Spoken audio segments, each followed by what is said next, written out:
In today's podcast, Mike and I are going to talk about all things smelly, how those smells impact our emotions, our overall health, and why protecting our sense of smell is important for mental health. Stay tuned.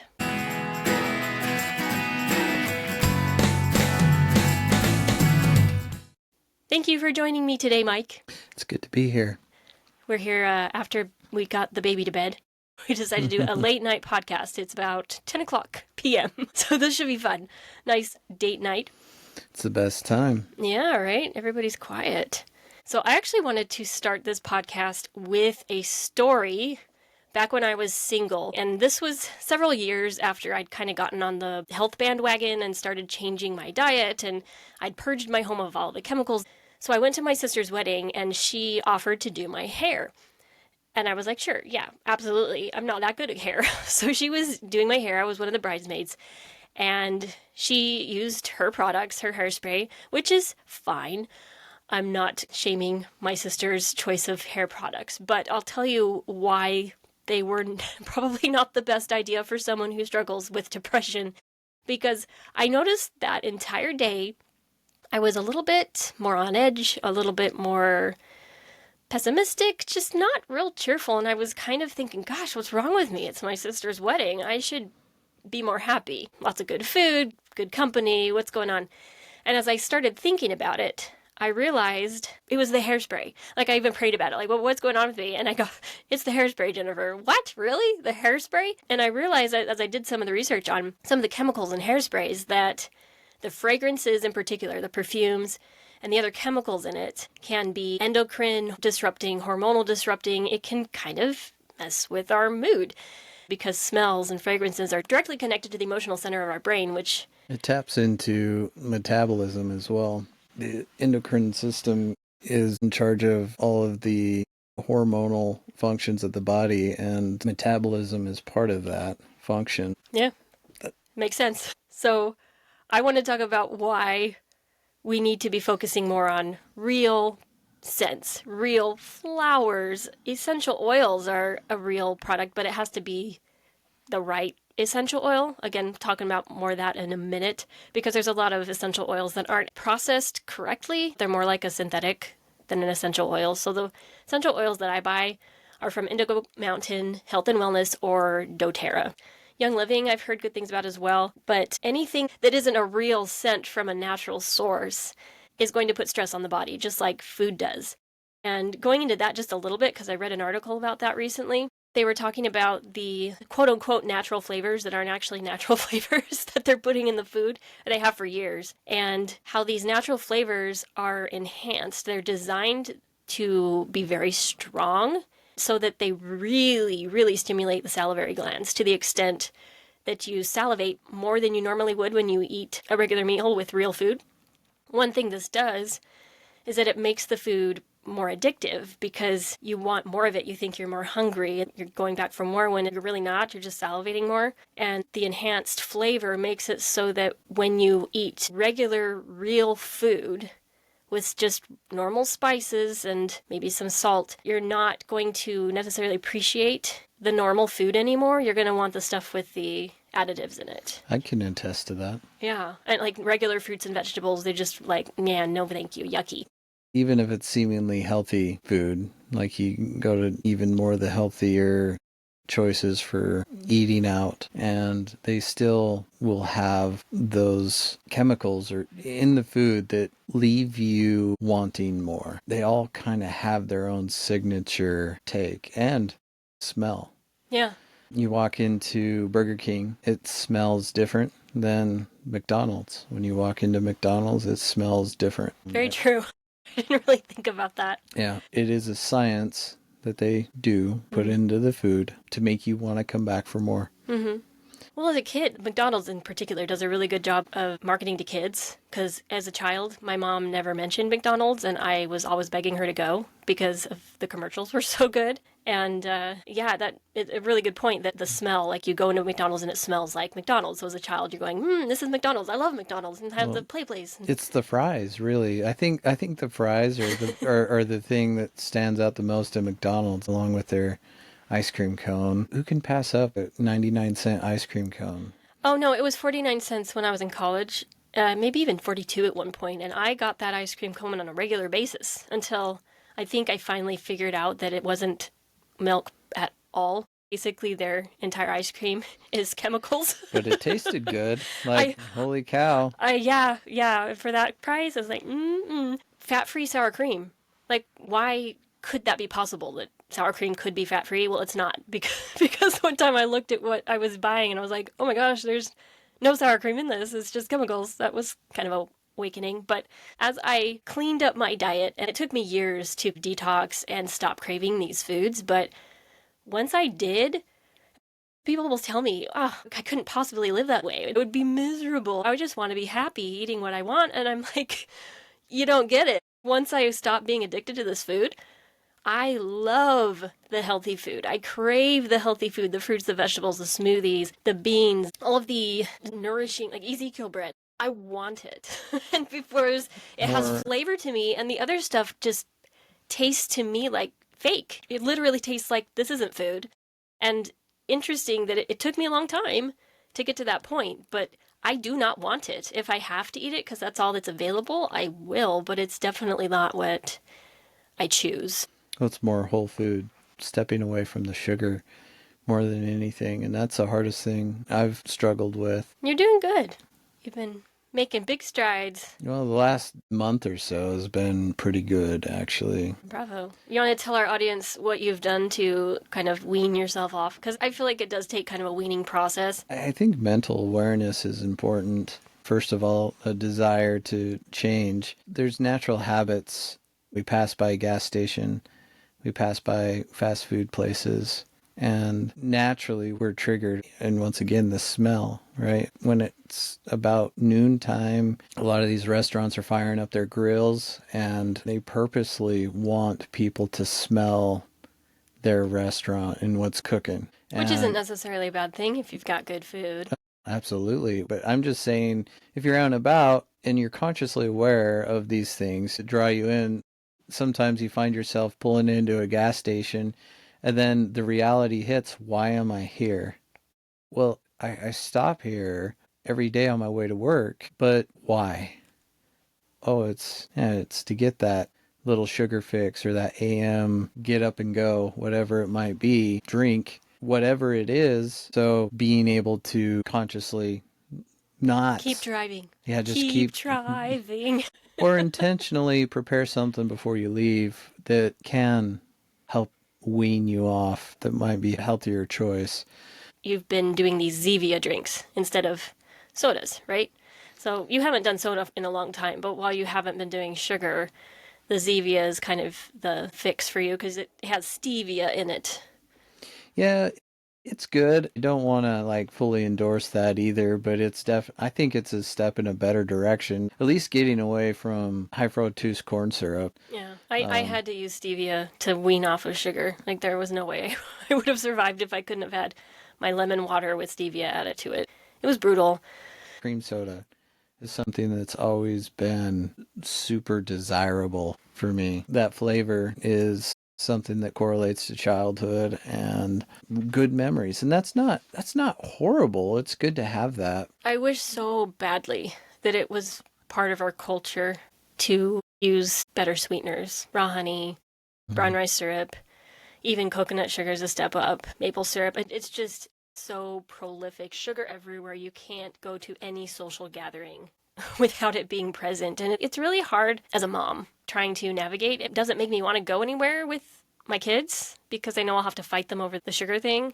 The day is coming when we're going to need our immune systems thriving and abundant. A lot of people think I'm too extreme and crazy because I really do make an effort. Like, my 2.5-year-old has not had sugar pretty much at all, but he eats really well. Well, it's interesting. He actually eats the whole foods. Like he'll crave carrot.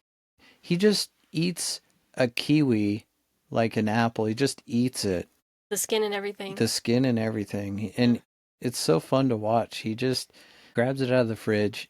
He goes and he sits down on his toy box and he's just looking and eating this kiwi whole. That's his treat. He's just He's Say so happy. he's savoring this kiwi intently. Yeah, and as a child, I remember not being able to wait until I got my next sugar fix. I really couldn't. I was always after Right. the treats. Where's dessert? Where I grew up, we had dirt bikes that we would ride to the rest area where there were vending machines to get a soda pop, what, about 8 miles away, maybe 10 miles. But we would ride our bikes the back way and jump over the fence and get our soda pops and think we were pretty cool. And what if the world only had fruit juice?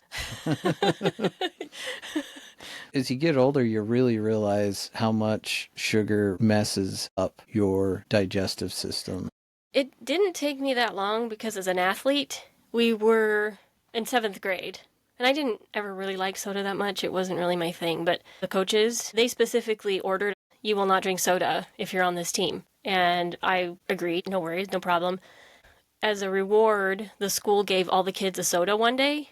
And I can't remember what we did to earn this reward. But I thought, well, wouldn't it be a shame to let this go to waste? And I ended up drinking it. And so did everybody else. And we were all dying that day in practice. I could not believe the difference just that one soda had on every single person who was running that day. It was like, oh my heck. Because if you're not competing at that level, you might not never necessarily recognize how much that would affect your body or drain you. But I was like, wow, if it's that hard on my body, not worth it. Never again. That was the last soda I ever drank. I just had no desire to drink another soda ever again after that. It was awful. Oh, that was such an awful day. Hangover. Yeah. I've never had one. Personal experience around it, though, like when I was drinking soda, and this is interesting because I don't get this with the Zevia. I'd have a Mellow Yellow on occasion and a Coke on occasion, and I found that I would start to develop heartburn. And I noticed when I stopped drinking soda pop, and it took me about a week, my heartburn went away. At that point, I could literally eat like whatever normal things that would give you heartburn and nothing. Yeah, and it's interesting. I asked a friend of mine, a mentor, when I was just newly married and my husband was having trouble with heartburn. And I'm like, well, what herbs can help with heartburn? And she's like, well, you actually just have to eat better. And I was like, oh. Because I was wanting a quick fix, but you actually have to change your system. You have to change what you're putting into it. And if you're doing a lot of acidic foods, the antacids, you're doing harm to your body more than helping. If you're doing that, don't take antacids. Figure out something else, please. You can damage your system to a point where even if you do kind of revert back and you make a change, it might take a while. Oh, it does. And that's why so many people give up, because they want immediate results.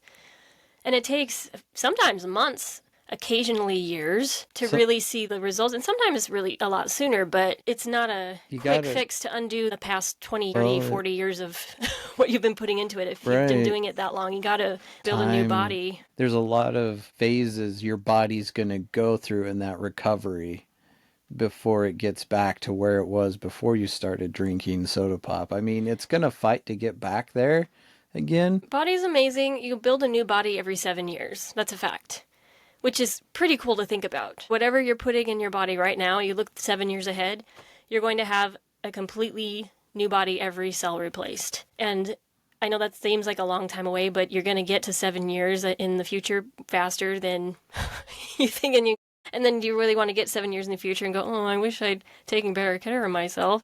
Build something that you can be proud of, is all I'm suggesting. Yeah. We're all going to get older, but you can still have a thriving, amazing body. Getting older doesn't mean falling apart.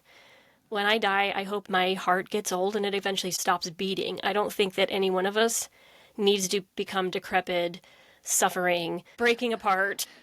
Yeah, I've been thinking a lot about that. I'm like, you don't really realize what you have until you can't use it anymore sometimes, especially your back. And I've noticed yoga has been one of the most helpful things. And when I ignore it because I'm feeling good, think you don't need it. Isn't that the thing, though? As soon as we start feeling good, we stop doing the things that work. I mean, that's everybody.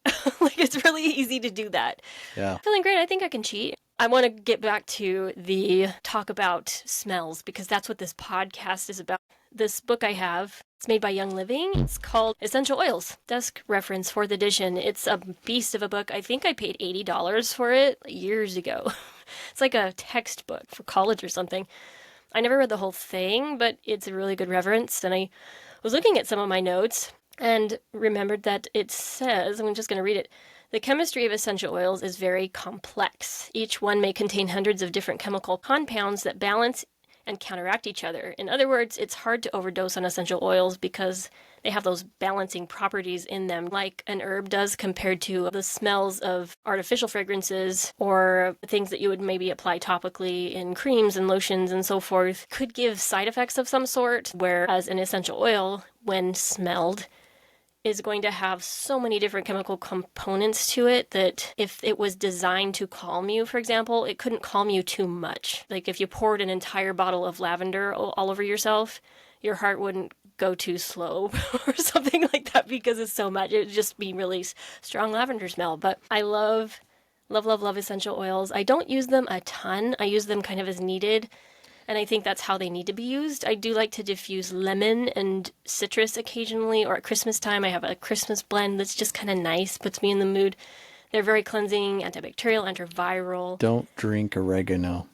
That's really, really tough. We have a tincture. I think I gave Mike a big tincture full of one, and he was like, ah. You're like, here, take. It was like a whole droplet thing full of it. It's strong. Maybe 3 drops will do enough. And yeah, there was a lot more than 3 drops there, but that'll pick you up. Oh, and I have kind of a story. So I was given Olbas oil as a gift from a friend for when you get sick. You're supposed to like put it on yourself, and usually you can use like a carrier oil or something, but the directions literally said use liberally. So I was getting sick, and I'm like, cool, I'll use it liberally. So I covered my whole body in this oil, thinking I was doing the right thing and following the instructions. I wasn't doing anything stupid. And oh my gosh, I got freezing cold, painful. Like, oh my gosh. I was trying to get warm. Luckily, you live in Arizona. No, it was so bad. And I was like under the covers, but it hurt like to have the covers on top of me. And I was just like dying for a couple hours. It was intense. I think it did help me not get sick, but I was like, not doing that again. Use some carrier oil. Be careful. Talk to people who know more about oils than I do. So yes, essential oils are very strong. Didn't kill me though, so that's good. But this book also talks about the sense of smell and the sciencey stuff. So the sense of smell is the only one of the 5 senses directly linked to the limbic lobe of the brain, the emotional control center, which is so cool. So your limbic system. It also affects the hypothalamus, the hormone command center in the body, and the amygdala. And the scent of a special fragrance can evoke memories and emotions before we are even consciously aware of it. And I can attest to this. There's so many times where I've been just walking, I don't know, maybe by a market shop, and I'll have this random memory pop into my head and go, that was interesting. I wonder where that came from. And then I think about it and realize that there's a smell in that area that reminded me of that event. And that's why, because we tend to store anything with an emotional attachment to it, good or bad. So trauma or the time we were in love, like all those things get stored in this emotional center. Trauma. Even, anything intense. So intensive emotions of any kind will get stored. Or just nice emotions. It could be anything, but anything that had an emotional response, we tend to store away. The rest kind of gets filtered and stored somewhere deep that we don't really recall. But you could walk by a cookie shop and suddenly have a memory of another time that you may not even have been making cookies, but there was that smell in the area when that experience occurred. Sure. I relate to that. There's an interesting smell. It's a combination of a warm day and hydraulic fluid and dust. Hydraulic oil has a specific smell, like tractors and equipment and stuff. But that takes me back to my childhood and working with my dad on the farm. In Arizona, we have really hot days that makes things really humid if it's getting irrigated. And when I was running cross country in junior high, there was a cornfield right by where we would run, and we'd run in circles around this place. Every time I got to that field, I was like, do it again. Only 3 left. Miserable. Why did I do that to myself? It traps the humidity. Yeah, it's intense. Yeah. When it wasn't being irrigated, it was nice. It would drop about 10 degrees when you ran by that cornfield. I remember bad memories associated with certain smells. One of my sisters gave me her old perfume after a really bad relationship. She's like, I can't wear this anymore. Just too many bad thoughts associated with this perfume. Back when I wore perfume, we don't wear perfume. I don't wear perfume. Mike, you don't wear cologne. Right. We do okay. I really like the way Mike smells naturally. I think you like the way I smell naturally. I'm assuming you do. You don't complain. No, you smell good. But pheromones, they're a thing, and it's a little bit tragic that we have so many smelly things that we pour all over ourselves, whether it's shampoo or deodorant, perfumes, and all these things, lotions, that literally cover up our smell and make it impossible to actually smell what we smell like. And I'm not talking about BO, okay? That's a totally different thing, but like just your smell, I would venture to say that people who eat a lot of fast food don't naturally smell as good as people who eat a lot of whole foods because just what that does. There's a lot of detox that the body has to try to do through its sweat when you're eating a lot of stuff that it doesn't want. But I don't know, Mike doesn't eat quite as good as I do, and you smell amazing to me. And something that I was told by a previous boyfriend before I met you, Mike, was that the way that we smell, and I'm sure people listening can identify with this, but there's certain people that I've sit next to, been by, it's not BO, it's just the way they smell, and it's kind of off-putting. It's like, ugh, like there's just something about their smell I don't like, and didn't change day to day. If I was going to school with them and I'd see them on a daily basis, they just always smelled like that. And other people who just smell so yummy. And I'm talking about people who are not wearing a lot of fragrances, that you can actually smell them. And what he said was that when two people like the way each other smells, that's an indication that their DNA is really well matched, that they would be better able to make a healthy child together than, say, a person who could only tolerate the smell, but they really liked the person, so they married them anyway, and they had kids. So, but that's not necessarily as good of a match. And that there is such a thing as being allergic to your partner. And I'm not even sure what the science behind that is, but just interesting. But that we don't need to be covering ourselves up with all these smells. The only smell I put on is my deodorant, and it's got natural essential oils in it. And a lot of people use coconut oil or baking soda even. I've heard of some people using that, and that works for them. Also, some of the perfumes control reproduction as well. So like a cycle or a period. Can be affected by it can be affected chemical by smells. Perfumes and yeah. And I do feel like I'm pretty dang regular, whereas when I was young and using all the perfumes, I wasn't. So that's an interesting consideration. I'm going to read this from Dr. Axe. DrAxe.com. Up to 95% of chemicals used in synthetic fragrances are derived from petroleum, which is crude oil. They include benzene derivatives, which are carcinogenic, aldehydes, and toluene, and I don't know what either of those are, and many other known toxic chemicals linked to cancer, birth defects, central nervous system disorders, respiratory distress, headaches, dizziness, nausea, brain fog, and allergic reactions, including fragrance sensitivity allergy. I feel like I'm a lot more sensitive to fragrances now than I was as a youth, but I think it's just because I notice. Like before, I was depressed all the time. I was doing so many things counterintuitive to getting healthy that I don't think I noticed the difference. Whereas now that I'm much more aware and sensitive, I can't stand the smell of Tide, for example. It's just very off-putting to me and makes me want to run. Or if I smell it coming out of exhaust of somebody's dryer, the dryer vents, or those sheets, those dryer sheets. Don't use those dryer sheets. Oh my gosh, what a waste of money. Like, yes, more chemicals on my clothes, please. Like, just don't buy those. I use the little wool balls that are supposed to help fluff up your clothes so they're not as wrinkly, but yeah, I would continue, sorry. Some of the worst toxic ingredients used in lotions, shampoos, laundry detergents, cleaning products, and so much more include synthetic scents, often listed on labels as elusive fragrance because they don't want to give away their secret formulas, right? That's their excuse. Many of those on the list are known or suspected endocrine disruptors, which is what Mike said. Compounds that tinker with hormonal health that can trigger weight gain and even set you up for disease decades down the line. If you see parfum or fragrance on the label, it is a catch-all term, actually can stand for thousands of different ingredients. And when you use a product like this on your body, all of those mysterious ingredients are absorbed right into your bloodstream. And again, like talking of clothes, use a natural soap for your clothes. I feel like they don't work as well at getting smells out. That's just my experience. I don't think I've ever found one that works as good as Tide. But these detergents, they're covering up the smells with stronger smells. That's how they work. And my solution for this, personally, has been to do most of my loads on the sanitize cycle. So they get really hot and they all smell great now. So that was my personal solution. Some people might be opposed to this, and I'm sure you could probably think of other things to do. Maybe use baking soda in your loads, some vinegar. I've heard that works really great too. I just don't choose to use vinegar a lot in the clothes washer because it can be kind of hard on the clothes washer if you're using it all the time. And I want my clothes washer to last a long time. Electrolux, it's great.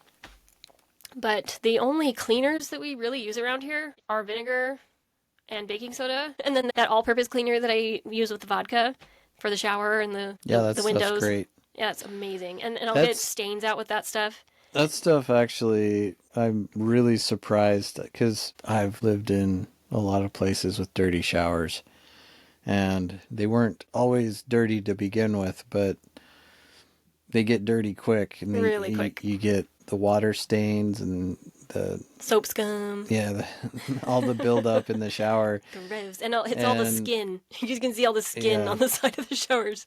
That vodka mix that you have I don't see it. Yeah, it looks clean all the time. And if you haven't listened to that podcast, it's awesome. It's the shower spray one. And I'll tell you what the recipe is.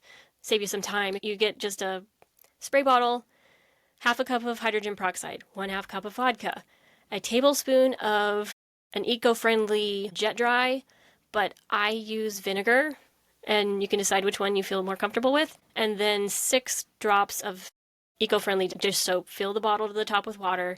Ta-da! It lasts a pretty long time if you're only using it for the shower and you only do it once a day. But if you use it for everything, it won't last as long, but it's amazing. It's just phenomenal. That would be the only cleaner you will ever need. It's so multi-purpose, it's not even funny. It disinfects, it deodorizes, you can spray in the air if you want to. It'll help with smells, get stains out. So yeah, there's just no need for all of those cleaners that they sell us. There's just no need. You don't need them. So stop buying them. My challenge to you after you've listened to this podcast is to go through your cupboards, get rid of your stuff. If you can't afford to replace everything right now, use it up, buy something or make something better like my vodka spray or just vinegar and water. It's cheap. Baking soda, cheap. You don't need anything else. Don't buy it again. And as for some of the other stuff, like your shampoos, my favorite shampoo is actually a body wash made by Kate's Family. It's very expensive, but it lasts a long time. The other option I really like is, what is it called? We get it for free for the next 10 years because we bought a water purifying system and they bribed us with 10 years of free soap. And at first I was like, free soap? What kind of free soap? I forgot the name of it. It's pureandgentlesoap.com. I was kind of cynical, like, I don't want your soap if it's not clean. Sticking my nose up and he showed me the ingredients and I was like, oh, okay, like these are really good. It was Pure and Gentle soap. So I get their shampoo and body wash is really good. Their hand soap's really good. Some of these other products, they're not as good as they market them to be.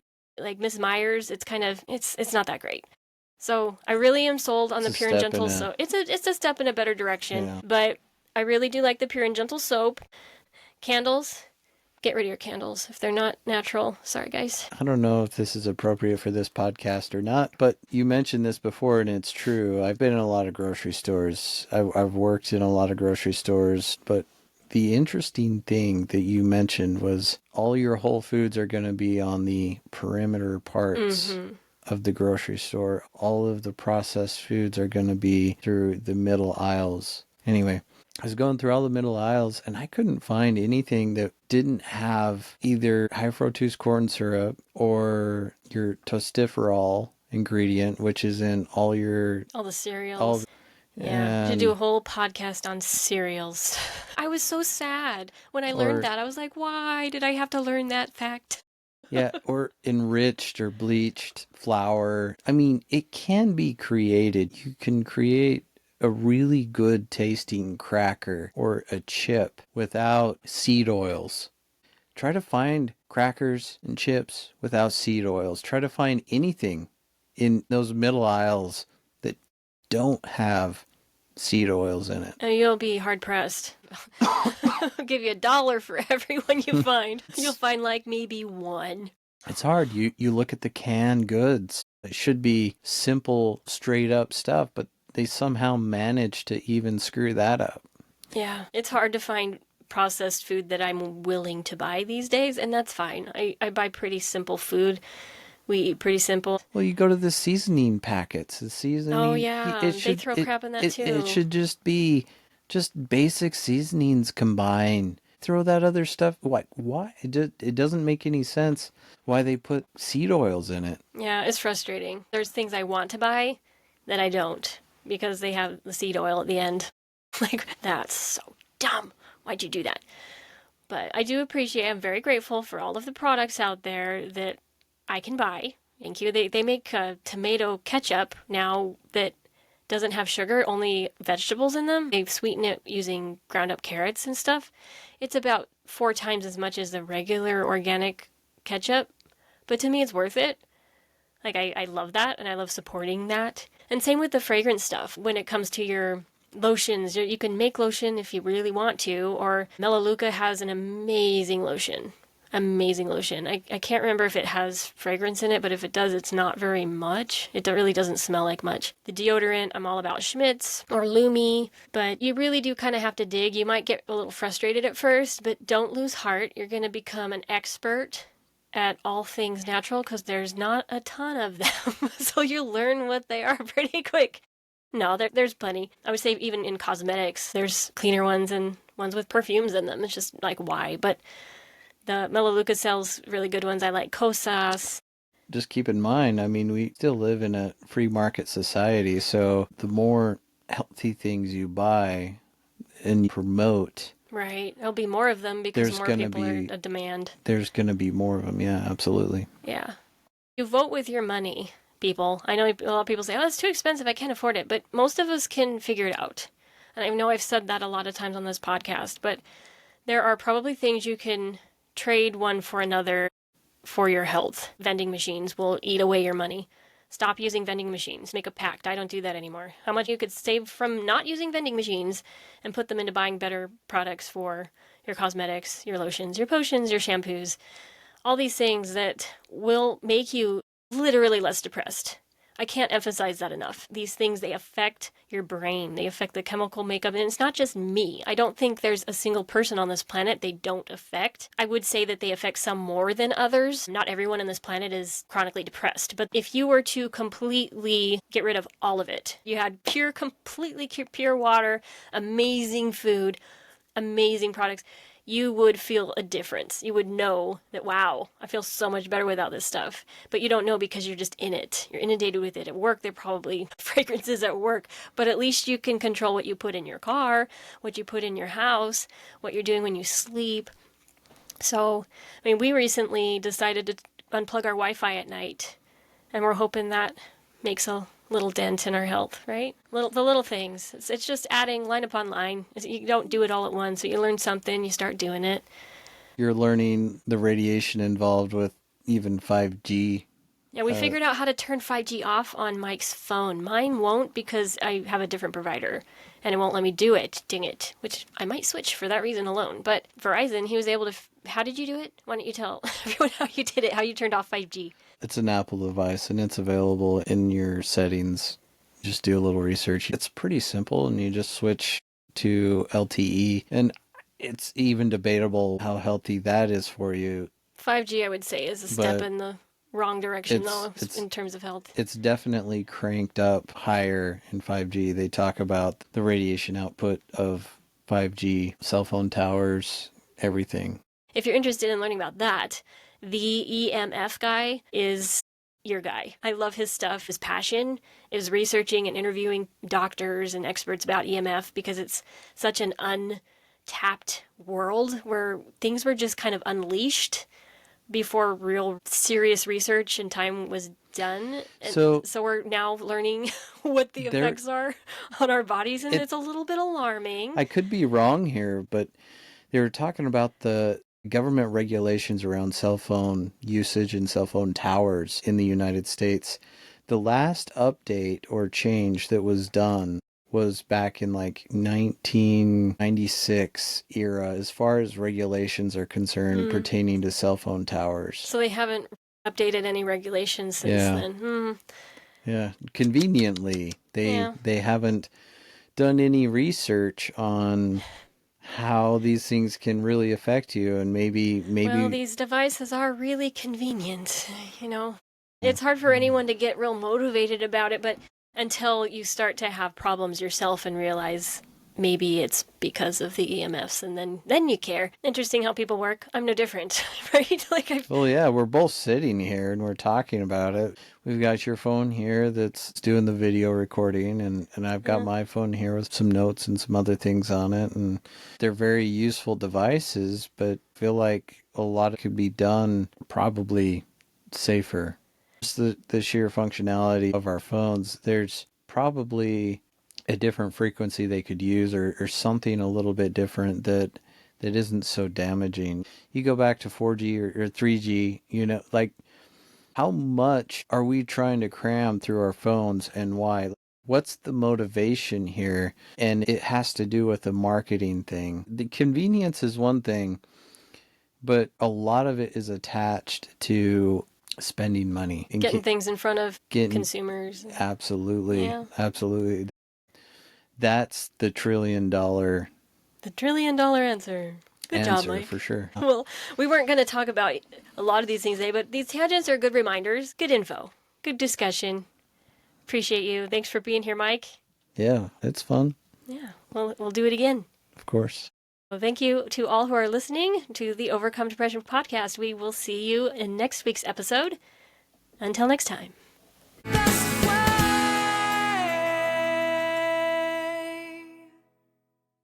If you are new to this podcast, please go watch all of the hashtag introduction videos first, and then consider downloading the Overcome Depression workbook. Links in the description.